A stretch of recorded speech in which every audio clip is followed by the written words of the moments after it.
राघवेश जी, अभी आप मूलाधार चक्र के बारे में बता दीजिए।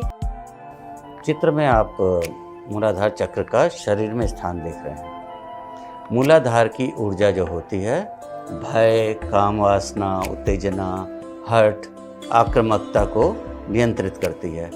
पूजा पाठ या ध्यान में आगे बढ़ने के लिए इस ऊर्जा को नियंत्रित करने के लिए माँ शैलपुत्री की कृपा मांगी जाती है, ताकि हम एकाग्र और भयमुक्त होकर पूरी नवरात्रि की साधना अर्चना सतत रूप से जारी रख सकें। अब देवी शैलपुत्री की कथा सुनना चाहेंगे आप? ये हैं कौन? ठीक है, मैं बताता हूँ। नवरात्रि में जिस दिन जिस देवी की अर्चना करते हैं, आराधना करते हैं, हमें उनके स्वरूप और उनके नाम की महिमा, उनके गुणों के बारे में अवश्य जानते रहना चाहिए, ताकि हम उनसे उन्हीं गुणों को मांगें, उनको आत्मसात करें और अच्छे मनुष्य बनने का प्रयास करें। तो मैं आगे बताता हूँ। सृष्टि के रचयिता हैं प्रजापति ब्रह्मा। ब्रह्मा जी के पुत्रों में से एक थे प्रजापति दक्ष। प्रजापति दक्ष की दो पत्नियां थीं, वीरणी और प्रसूति।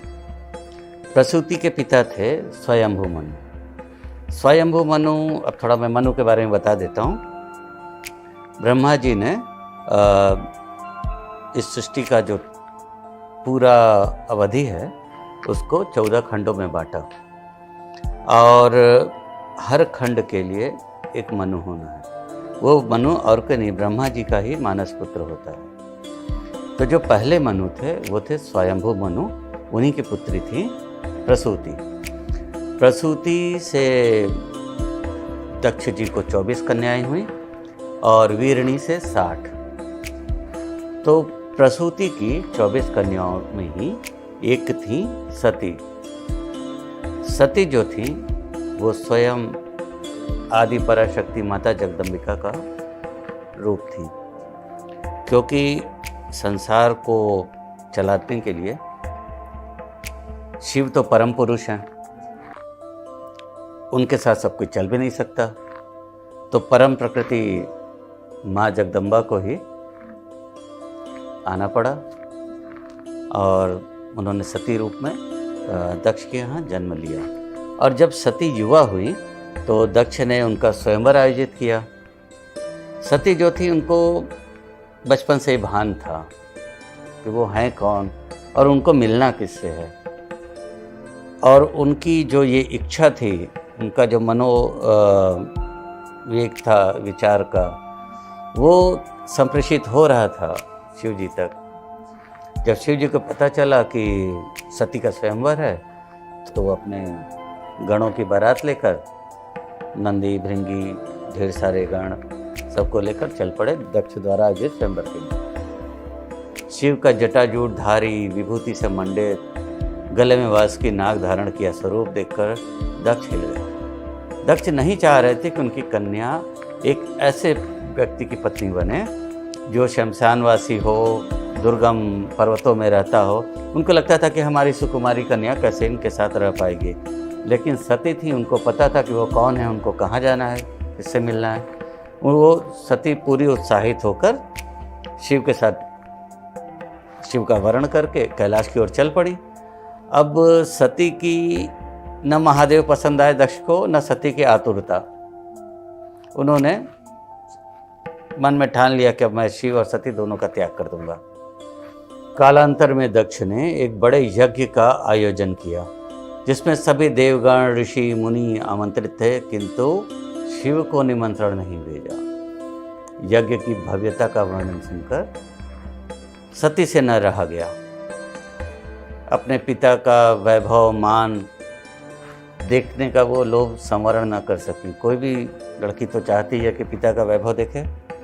सती जा पहुंची दक्ष की यज्ञ स्थली पर, लेकिन वहाँ पे उनको स्नेही पिता की जगह दक्ष के उस रूप का सामना करना पड़ा, जहाँ दक्ष ने उनको भी भला बुरा कहा, अपमानित किया और महादेव के बारे में काफ़ी बुरे शब्द कहे।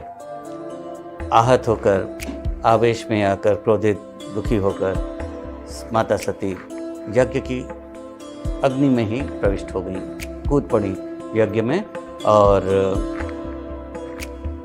उन्होंने अपना भौतिक शरीर ही त्याग दिया। अब जब ये बात पता चली महादेव को, क्रोध में आकर उन्होंने तांडव मचा डाला। उन्होंने वीरभद्र को उत्पन्न किया। वीरभद्र ने पूरे यज्ञ का नाश कर दिया और दक्ष का सर भी काट लिया। यहाँ सती का जला हुआ शरीर कंधे पर डालकर शिव जो हैं वो बिल्कुल विचलित अवस्था में इधर उधर भटकने लगे। पूरे ब्रह्मांड में सभी कोई हैरत में थे, कांप उठे थे कि अब क्या होगा। अब माता सती के जले हुए अंग जहाँ जहाँ गिरे वहाँ पर आज भी 52 शक्तिपीठ हैं, जैसा कि हमारे कई पुराणों में वर्णित है। लेकिन रघुवीर जी, शिव जी का क्रोध कैसे शांत हुआ? शिव जी को 2 ही लोग मना पाते हैं, ब्रह्मा और विष्णु। उन लोगों ने किसी तरीके से मनाया, समझाया, बुझाया तो शिव जी का क्रोध शांत हुआ। अब जब क्रोध शांत हुआ तो दक्ष थे कौन? ब्रह्मा के ही तो मानस पुत्र थे। अब शिव जी तो हैं महादयालु, वो तैयार हो गए। उन्होंने बोला ठीक है भाई, जीवित कर लो।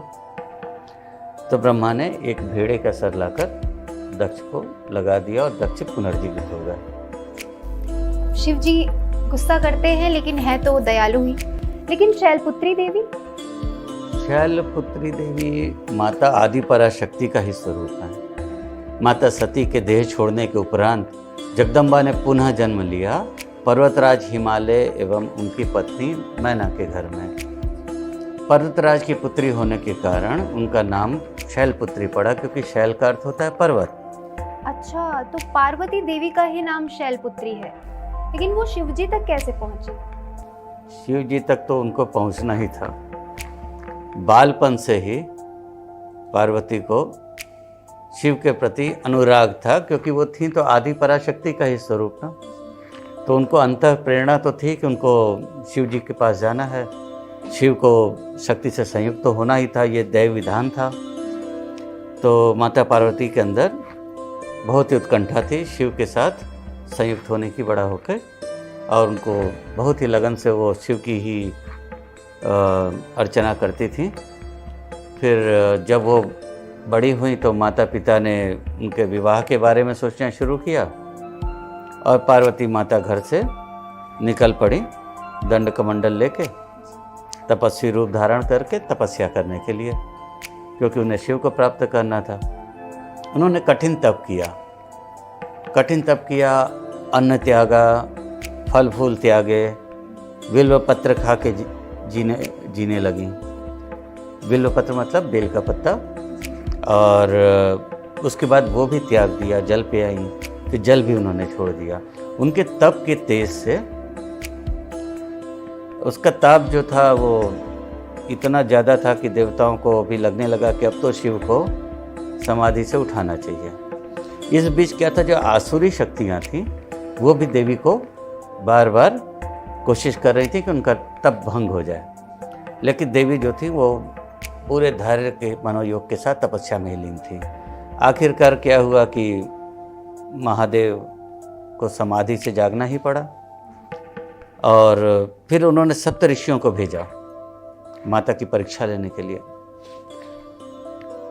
सप्त ऋषियों की सारी परीक्षाओं में माता पार्वती उत्तीर्ण हुई, और महादेव ने विवाह करना स्वीकार कर लिया। बारात लेके पहुंच गए हिमवान के घर, और माता पार्वती जगदम्बा वापस शिव के साथ संयुक्त हो गई। तो माता शैलपुत्री का जो स्वरूप है ये है लगन का, प्रेम का, तप का, और इनका वाहन जो है वो वृष है। वृष का अर्थ होता है बैल।